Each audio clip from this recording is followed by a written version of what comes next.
Ay, ayun. Kailangan kong dalhin si Posty sa vet niya, sa veterinaryo. Kasi may ituturok siya ngayon ng anti-rabies. W na yung suot ko ngayon. Grabe na. Medyo malamig na sa labas. Diba? Tara.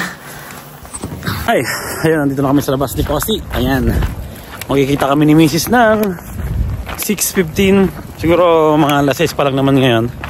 Eh, malapit lang naman yung pupuntahan ko.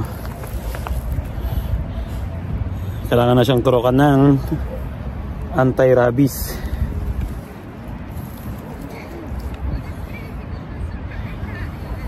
Grabe yung lamig ngayon.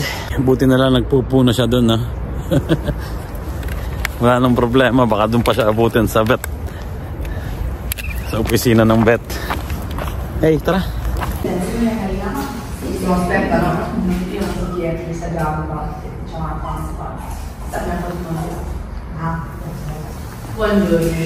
Vai brava, dai qui, un po' più qui, un po' più qui. Sì. Devo levare la pettorina? Devo levare. Ayun, napaturukan na namin si Posty. Dito kami ngayon sa park. Ginagala lang namin ng konti. Tapos balik na kami sa bahay. And bili ng hapunan. Ito yung gamit kong ilaw o yung cellphone ni Mrs. Ang dilim na kasi dito. Tsaka ang lamig pa. Tapos may hangin pa. Walang katao-tao dito sa park, oh. At ayun, nandito na may sa bahay at lalabas ulit kami. Kasi nga nag-request yung mga bata ng McDo. Ayun, McDo ang kakain namin ngayon, hapunan. Medyo matagal-tagal na rin kaming siguro hindi nakakain ng McDo. Hindi ko lang kung kailan kami last na kumain. So at least para makapagpahinga rin si Mrs. hindi siya magluluto ngayon. So tapos tomorrow ako naman yung magluluto. At syempre naturo ko na din tong si Posty. Ayan, oh, ang bait niyang turukan. Hindi siya umaangal. Parang gumugumanon lang yung ulo niya ng konti. Tapos wala na. Turukan na siya. Ganun lang. Mabait naman tong aso na to. Basta sinabi namin na no, naka-steady lang siya. Ito si Mrs. Oh. Hey. McDo rin gusto mo? Yes! Ayan, dito na kami sa bahay. Ayan. Nakabili na kami ng check muna ng sulat. Pagkakaperahan. Ano yan? Multa? Saya? Okay. Multa? Oh, hera. Wow! Pagkakaperahan yan. Pagkano na tayo? Labay na tayo? Okay. Mas number 4 pa. Nakatala kami. Total first floor lang naman kami. First floor. Ayan, nabubulol na ako. Sa gutom. Ay. Makapagpahinga na naman kami tomorrow. At wala na naman trabaho. Siyempre, Saturday and Sunday. Sunday part-time naman kami dun sa parlor. Kain na. McDonald's. Diyan, my love. Ay. Diyan, my love. Ay. Marami pa yung table. Ang kainan namin. So, lilinisin muna namin. At ayun, kain na. Subukan natin ito, Basti. Bumili ako ng 6 na spicy chicken McNuggets. Okay, kain natin. Wow! Pulang-pula. Ang hanga niya. Oh, hindi mo ako. Wow. Medyo mandas man. Hindi mo kaya, Basti. Si? Kalapay? Si. Manghang. Mukhang hindi kaya ng bata to.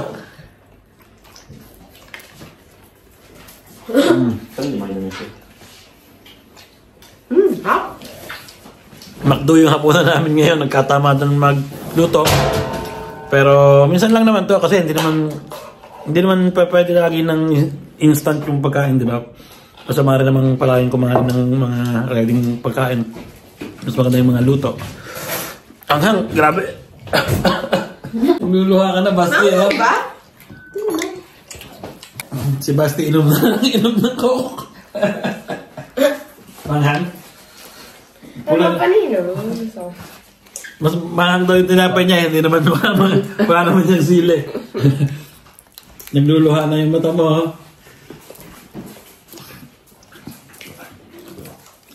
At parang hindi pa masyadong manghang. Ayan, talagyan ko pa ng sauce na. Eto, bale salsa, ano to, Mexican. Pero ang laman nito, yung bigay ng tropa namin dito, si paring Alvin, na yung Scorpion, yung, anong pangalan nun? Trinidad?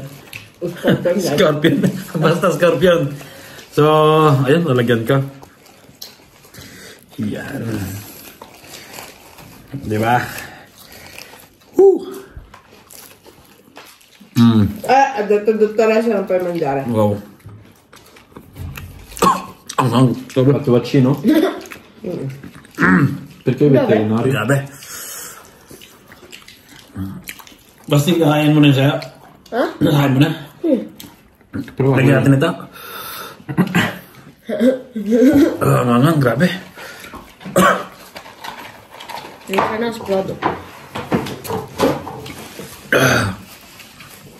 No puoi mangiare per te. Questo è tuo. Parang na akong si Mike Wings. Mike Wings. So yun, sineset up ko yung aming mga ilaw para nabubuhay siya ng, kasi madilim na ng 5:30. So ayun, sineset up ko. Katulad nito, ayan, pwede ko siyang kontrolin. Dito, pwede ko siyang pahinain. Ayan, wow. Pwedeng lumakas gamit lang yung cellphone, di ba? Ayan. Pero dito sa kusina, laksan natin yung ilaw. At ito yung sa aming sala. Rin dito. Ayan. Tingnan nyo naman yung sala namin. Ang daming mga nakasampay dyan. Kasi nag-uulan sa labas. Ayun, baka mabasa ulit, di ba? Ayun, buhay na yung ilaw na yun. Tatestingin ko naman itong sa kwarto. Yan o. Tingnan nyo, ha? And, boom! Yan, sobrang lakas. Hinaan natin. Tapos buhayin din natin yung parte ni Mrs. Yung kay Mrs. na parte. Itong, yan, meron yung tissue, singahan niya. Ayun, ang lakas din. Ayan, okay na. Yan yung kwarto namin. Ito, surpresa yan.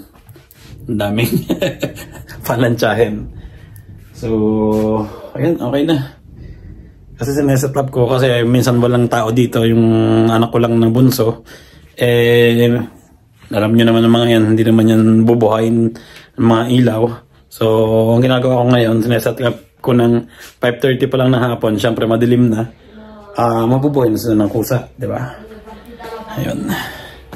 Hanggang sa ngayon. Medyo madudumi yung mga ano namin, kwarto ngayon. Alam niyo naman na trabaho lagi. So, bukas siguro lilinisin ni Mrs. yan. Ito yung sa panganay ko. Ayan yung kanyang kwarto. Madumi rin. Yung ilaw naman niya dan, may ano siya, may control sa cellphone niya na may control yun. So, patayin na natin. Nag-review yata siya. Ayan, nangungulit na ngayon si Posty. Yan ang ginagawa niya sa akin pag ako'y nakahiga dito at nagpapahinga. Ayan siya. Ayan, oh. Hey! Hey! Hey! Kakaturok niya lang, ha. Parang kang walang turok, ha. Sigla-sigla mo, ha. Ha? Hey! Woo! Woo! Woo! Woo! Posty. Woo! At ayun, prepare muna ako ng mga inom namin ni Mrs. Ito na lang. Para medyo social ng konti. Total, dalawa lang naman kami.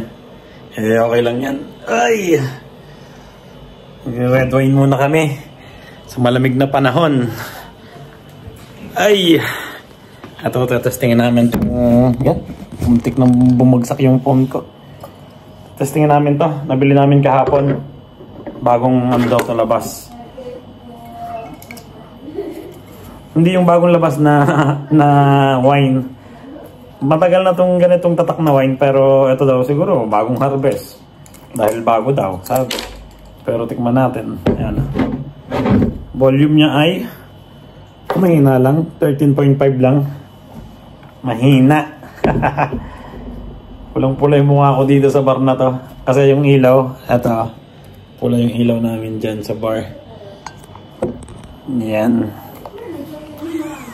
Ubus na yung stock kong ano, mga alak. Pero okay lang naman yun. At least, anin mo ba naman yung mga alak, di ba? Iinumin din naman yun. At least natitikman mo yung mga iniipon mong alak. Ayan. Okay na. Hintay ko lang si Mrs. Mag-ano siya. Magpapalit lang siya ng pantulog. Kuha lang ako ng tissue. May papakita ko sa inyo. Ito. Kumuha ako ng tissue para ilagay dito. Ayan. Kasi tumutulo yan. Ang wine tumutulo. Pag yan itumulo sa mga damit o kahoy, nag-ano siya, nagmamansya. So, ang ginagawa ko, nilalagyan ko ng tissue dito. Pero meron naman ako panlagay dito sa taas. Ayan o, may mga panlagay ako dyan sa dito, sa taas niya. Ayan. May pa akong isang klase dito. Ayan. Panglagay din yan dun sa ibabaw dito. Pero mas gusto ko tong wala. Kasi, ang tagal bumagsak ng wine pag nakaganan. Kaya, ito, di ba, papakahirap ka pa pag binubuo mo ng ganan, no?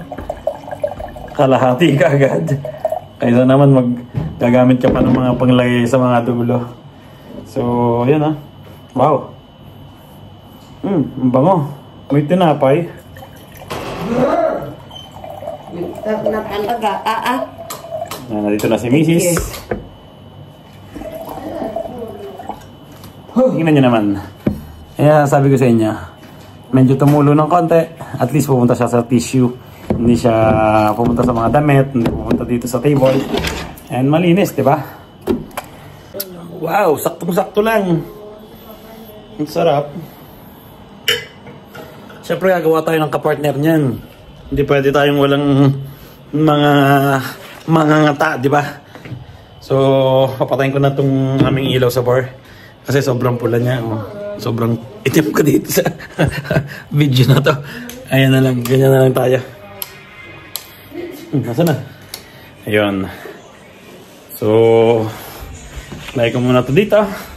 At prepare ako ng mga cheese, salami, tsaka yung tawag doon, prosciutto o ham.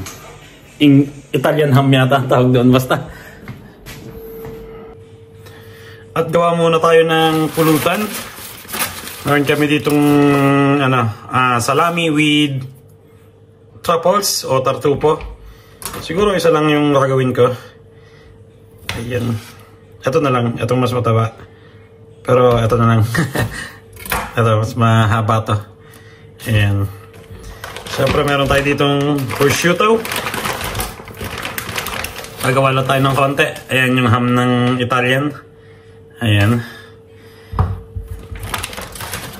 At syempre meron tayong cheese. Bumili ako ng isang cheese na isang buo na. Hindi na yung pabalik-balik pa sa supermarket. Ayan o. Bali nakain na namin yung konti. At sobrang sarap nito. Ito yung nagustuhan ko sa binili namin dun sa market na malaki. And ayun. Susimulan ko dito sa aming salami. Hugas lang ako ng kamay.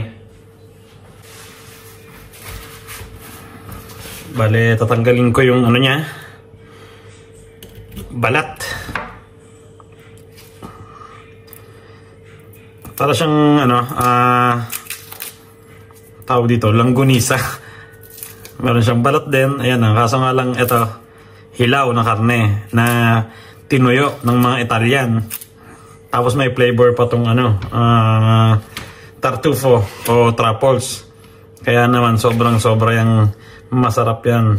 Yan o. Extra flavor, di ba?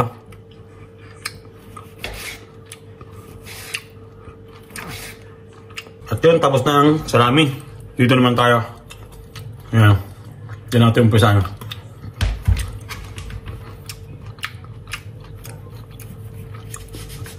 Manipis na manipis lang.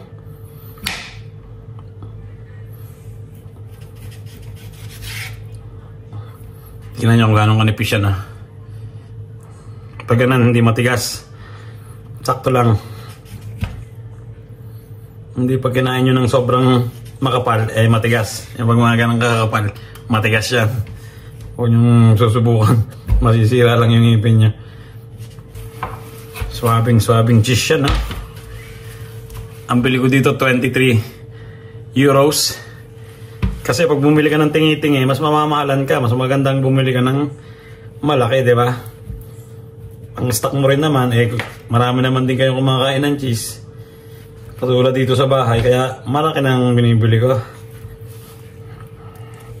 Ganon din naman. Ayan. Putol-putulin lang natin yung ganun.